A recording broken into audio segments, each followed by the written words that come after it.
Welcome back, boss. Si tu es ici, c'est que tu as compris une chose simple. Le mindset sans action égale à zéro. Aujourd'hui, on entre dans le concret. Le vrai début de ton ascension aux États-Unis. C'est pas juste avoir une carte de séjour, c'est avoir une banque qui te respecte et te positionne pour la suite. Pourquoi c'est crucial? La banque que tu choisis, c'est pas juste un endroit pour stocker ton argent. C'est un partenaire stratégique. Aux États-Unis, chaque petit mouvement est noté, enregistré et peut te servir ou te bloquer. Les bonnes banques t'aident à construire ton crédit. Elles t'ouvrent des options de cartes, prêts, investissements. Les mauvaises, elles te raquettent avec des frais inutiles et ne te donnent rien en retour. Les 3 types de banques qu'on recommande. On ne va pas te laisser deviner.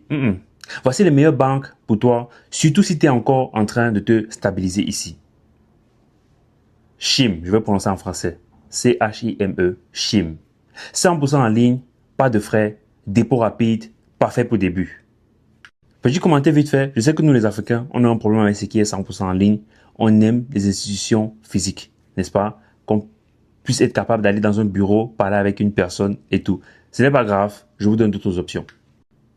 Deuxième banque, Capital One. Physique plus digital. Offre souvent des starter credit cards. Troisième option, Discover Bank. Idéal si tu veux lier ta banque avec ta première carte de crédit. Tu peux aussi explorer Credit Unions locales si tu es dans un état particulier. Elles sont souvent plus souples avec les nouveaux arrivants. Erreur de débutant à éviter. Ouvrir un compte sans lire les frais cachés. Garder tout ton argent dans un seul compte. Laisser un solde en négatif et ignorer les alertes.